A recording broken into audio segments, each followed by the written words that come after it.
Hey, this is Bewitch Banter. We're two best friends. One skeptical, Amy over there by the fireside chat today. And our resident believer, Krista, on my other side. We talk about the spooky, the spiritual, and the supernatural of things. And today we are covering Lilith. Have you ever heard of it? I have. It's a goddess, right? I thought. No. I thought she was.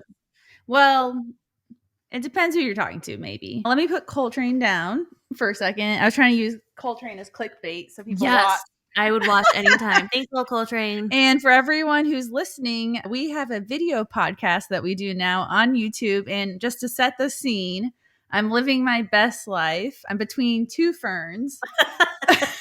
Well, actually, it's like two plants. And then we have my roaring fireplace, a real fireplace, nonetheless. Oh my God. It's nice and cozy in here. I've been loving it. It's been chilly in Phoenix, so we can finally pretend it's winter. It actually has been chilly in Phoenix. Today I was like, well, not moving to Chicago if there's anything like that.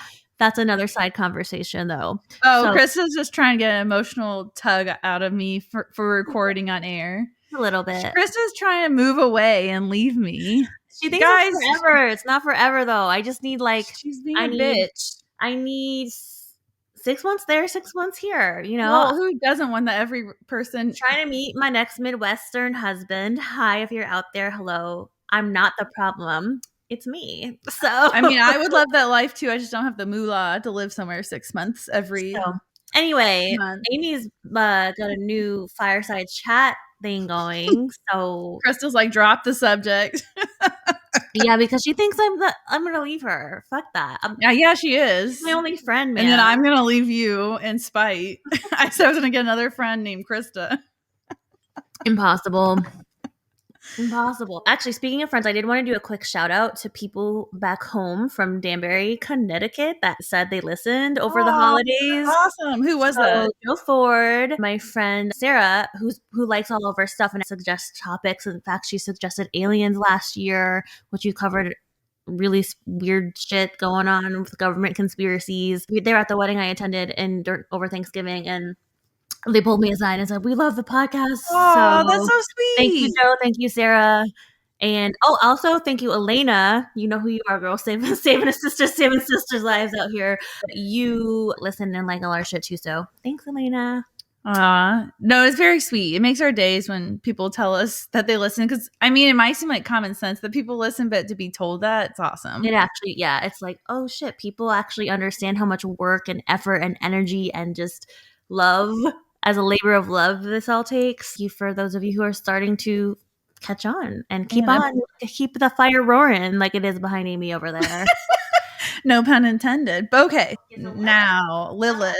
So I think this is going to be a really cool topic. I'm excited to cover this. She's actually known to be Adam's, it depends who you ask, but Adam's first wife from Adam and Eve from the Bible. Oh shit, the mother got her first wife? I never heard any of this before. Have you? I didn't know that motherfucker was getting around. This story is about over 4,000 years old, and it's about a tale of her being a witch and a demon. Yes.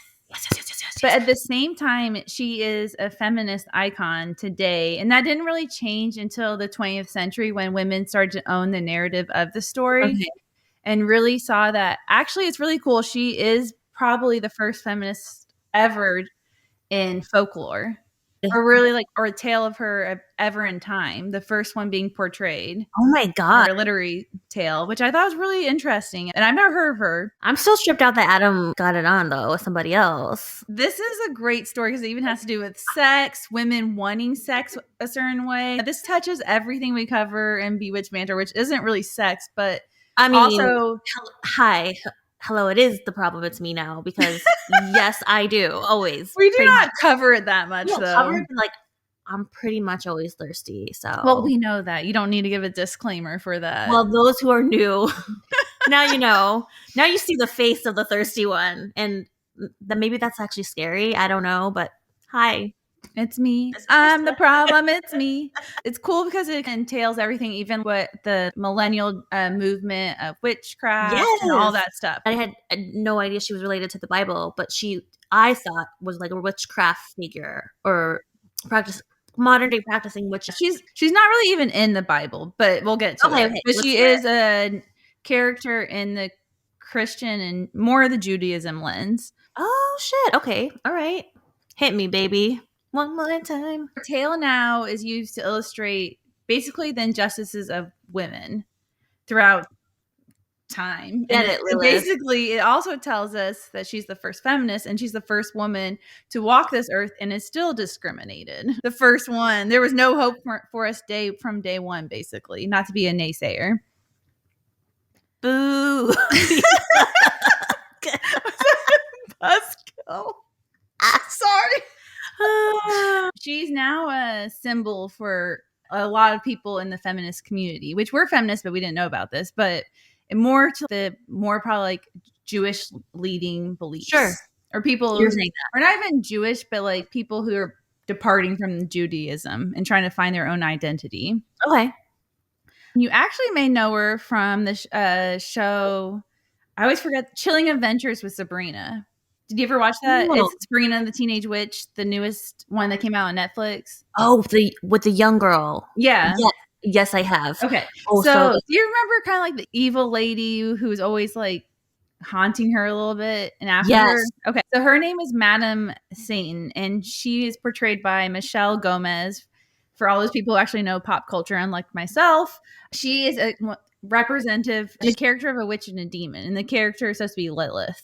I thought this would be a really fitting thing to discuss at this point because it all has to do with like women's autonomy, seeing yourself as an equal, and fighting for your voice. And I thought that'd be a really good fitting thing to talk about because I think it was this past Tuesday, did you hear in the news of what got approved in Texas? Is it good or bad? Yeah. No. You know a lot of this I'm going to cover, but I wanted to just fill everyone up to what's happening and what just happened on Tuesday. If you haven't been keeping up with it, Texas summer 2022, they had banned abortions except to save a mother's life. And they have this law, but the problem is that doctors, now it's left up to them to interpret what is saving a mother's life. When is that crucial? Does she need to be like seconds away from death? Or could we predict that it might be something that might happen? And I wanted to also highlight while I'm talking about this, I watched this show on Hulu. It's called On the Brink. She interviewed all these women who were women who wanted children, but then they had these horrific things that happened, like the child would be born without a skull and it would like die immediately. She interviewed 22 of these women and I honestly just like cried the whole episode. It was so sad. And I was like, how could anyone watch this and not want to give women the healthcare they need? One woman, actually, she was so traumatized, went to get a hysterectomy because she never wants to have kids in her lifetime. Obviously, it's very sad, but I think everyone needs to be aware of how much this is happening. I want to get to what happened on Tuesday. Joe Biden's administration was trying to say that federally, it has to be a law that when it's a medical emergency, that they have to attend to it. It's like a federal law, and so states can't make laws going against that. So anyway, in Texas, the Supreme Court ruled that the U.S. government cannot enforce federal guidelines in their state. This isn't a pro-life argument anymore. The reason I wanted to bring this up is because a lot of religious extremists, or just not even extremists, just leaders in church, are fearful how they view Lilith as a demon, a bad tale, and not a feminist icon. And they are worried about why people are identifying with her. And so they call her the patroness of abortion. So Lilith, again, I said this at the top, is believed to be Adam's first wife from the tale of Adam and Eve, and in Jewish mythology. So because her name's nowhere in the Bible. The term Lilith or Lilith has been used in the book of Isaiah to describe a night creature associated with the wilderness. And even though she isn't mentioned in the Bible, it doesn't say anywhere that she was Adam's first wife. It still is a tale of Christians too. Sure. So it's known. It's not in the Bible though. The story of Lilith over 4,000 years has been something that I like. My story today might be different from someone else's story of Lilith because it's which version of the folklore did you get it from. But she was basically demonized because she wasn't subservient to Adam. Love this bitch. That's why for 4,000 years she's been made out to be this terrible demon, child-killing witch. I love her. She was described as a rebellious wife. She was a demon with long black hair and she preyed on newborn infants and seduced men. Actually, she didn't even seduce men. She was a succubus. So she would sleep with them as a demon. Some versions of the folklore go so extreme. So one of the versions is that she was actually made from the same dust as Adam. Dust? Yeah, that's kind of like that story of like the first day God made water. I don't know what he did. First day made bread. And so they were saying he made Adam from dust. And then they said her dust was partly of sediments and filth. So of course the woman's made from filth. So of course. This is like the story as old of time. One of the tales is that God first created animals, then Adam, and Adam watched them have sex, the animals, and they were like enjoying themselves. So he went to God and basically begged for a lover, a partner. Always got to be about pleasure. So it's like women were made to basically fulfill his pleasure. Again, she's not made from pure dust. In this story. Would you call it raunchy dust? Ratchet? Oh, filth. That shit was ratchet when they made Lilith. Yo, y'all don't know Amy is the ratchetest bitch I have ever met in my life. Okay, I'm talking slob on my knob, hip hop, like ratchet. I'm gonna take that as a compliment. That's what I'm saying. Yeah. I knew you would. So like, right here. I would definitely take that as a compliment. Okay, and they didn't have a happy marriage. They fought all the time.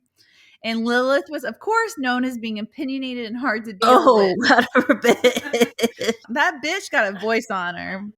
She's standing up for her rights. And they didn't get along in the bedroom, which I think is freaking so weird that this is part of like religious talk. And this is why she's a big feminist, because Adam always wanted to be on top. Like basically because he wanted to be in the powerful position and she didn't want to be. So she liked to ride the D. Okay. I see you, Lilith. I was like, I want to ride on top. And he's like, no. And so she leaves his ass. Oh my God. I fucking love this. Is this the first porn of all time, too? So the tale is that she uttered God's name and then disappeared. Okay. Oh, so she was trying to fuck God? The Almighty? I don't think that's it. I think she was just like calling for him. And so he took her. Your head is such in the gutter sometimes. I'm the thirsty one. Let me tell the story though. So she leaves God's ass, or she leaves Adam's ass. Okay, she's left him out. I'm gonna pee my pants. She just said she leaves God's ass. Just the way it sounded. She leaves God's ass. Well, she left his ass, and now she's in the Garden of Eden. Oh, do you like my ghetto storytelling of the Bible? She left his ass because she wanted to be on bottom. Okay. Ghetto Bible Banter by Amy Holt's Fireside Chat. That sounds like a great channel. I would tune in, right? But she left. She's in the Garden of Eden, and some versions of the tales that Adam actually forced himself on her, like forcefully, like so he raped her. Great, awesome. Yeah. But I'm like, that's in our first tale of how the world was created. Great. No wonder we're so messed up as a society. God sent 3 angels to Lilith, and she's at the Red Sea. And the angels are sent there to tell her that she better get her ass home to Adam and get on bottom. The Red Sea was known to be full of demons, and she was having sex with these demons and making her own little demon babies. She even fled to what is known the angel of poison and is considered to be the angel of death and the ruler of demons. That's where she fled to, or who she fled to. Wait, not Satan? Angel of poison and is considered to be the angel of death and the ruler of demons. So basically Satan. So she went to the bad boy. Yes, right? Sign me up, Lilith. Me too. They were supposed to be together, and he wasn't only known as her partner and lover, he was known as the father of Cain and rape of Eve. Whatever that means. Bible people, I don't know. The angels made it clear to Lilith that if she didn't go with them, she would die. They were going to make her basically drown her in the Red Sea. So I was like, damn. Why do they gotta be so violent and so dramatic? And like, why is it always after women too? It's like crazy to me that how sexist a lot of religions are, and people don't even recognize that because they're so brainwashed. think for a second to question it. I mean, I shouldn't say brainwash because I know it's a lot of what you're exposed to. And if you haven't been exposed to other things, you wouldn't know. Basically, she has a trick up her sleeve. She's like, you can't drown me because God told me I'm responsible for all children and there'll be no childbirth and people will die.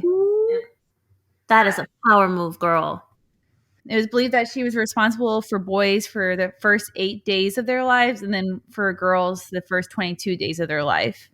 She was like the goddess, I guess, that looked over children. Once God got the news that she wouldn't return to Adam, he visited her and told her that 100 children would die a day if she didn't return to Adam. So that's some emotional warfare there from God. I thought God was supposed to be pure and almighty. Why is he so angry and mean? I got a lot of questions to ask. At that point, she still won't return. And this is when he decides to make Eve from the rib of Adam. I want to cover also what the story of Lilith, it predates the Jewish tale, okay, we've been talking about. No one really actually knows where her origin story comes from before Judaism kind of owned that story. But several believe that she dates back to the ancient Babylonians, who were at that time, she was more framed as a vampire, or a Mesopotamian myth that she was a succubi, which I mentioned before.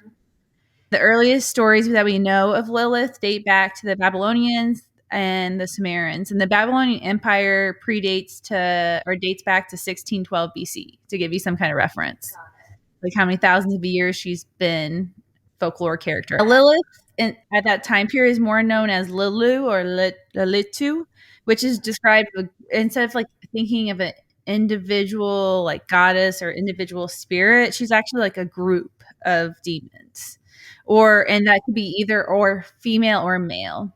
So she has switched genders. And they were described as being winged demons that tormented women during childbirth. They caused miscarriages and stole the lives of children who were breastfeeding. And they would also prey on the sick or the elderly. But they were more known for symbolizing the destruction of all these young children's lives that passed.